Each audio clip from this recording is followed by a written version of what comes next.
Friends, ಇವತ್ತು ನಾವು hotspot ಹೆಂಗೆ ಕ್ರಿಯೇಟ್ ಮಾಡೋಣ ಅಂತ ನೋಡೋಣ, ಹೇಳ್ಕೊಡ್ತೀನಿ.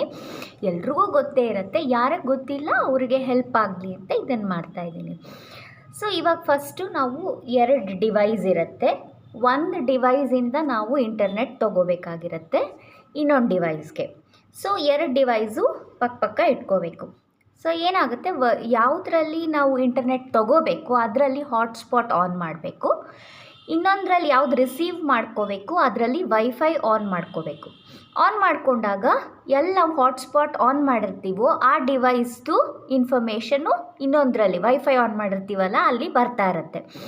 ಸೊ ಆ ವೈಫೈನ ಆನ್ ಮಾಡಿಬಿಟ್ಟು ಡಿವೈಸ್ ನಮ್ಮದು ಯಾವ್ದು ಇಂಟರ್ನೆಟ್ ಬೇಕೋ ಆ ಡಿವೈಸ್ದು ಇನ್ಫಾರ್ಮೇಷನ್ ಅಲ್ಲಿ ಬರ್ತಿರುತ್ತೆ, ಅದನ್ನು ಕ್ಲಿಕ್ ಮಾಡಬೇಕು. ಮತ್ತು ಹಾಟ್ಸ್ಪಾಟ್ ಆನ್ ಮಾಡಿರ್ತೀವಲ್ಲ ಅಲ್ಲಿ ಪಾಸ್ವರ್ಡ್ ಇರುತ್ತೆ. ಆ ಪಾಸ್ವರ್ಡ್ನ ಇನ್ನೊಂದು ಕಡೆ ವೈಫೈ ಆನ್ ಮಾಡಿರ್ತೀವಲ್ಲ ಅಲ್ಲಿ ಎಂಟ್ರ್ ಮಾಡಬೇಕು. ಎಂಟ್ರ್ ಮಾಡಿಬಿಟ್ಟು ಕನೆಕ್ಟ್ ಅಂತ ಮಾಡಿದ್ರೆ ಇಂಟರ್ನೆಟ್ಟು ಒಂದು ಡಿವೈಸಿಂದ ಇನ್ನೊಂದು ಡಿವೈಸ್ ನಮ್ಗೆ ಬೇಕಾಗಿರೋ ಡಿವೈಸ್ಗೆ ಕನೆಕ್ಟ್ ಆಗುತ್ತೆ. I hope this video is useful for most of you. Thank you for watching. Take care and bye-bye.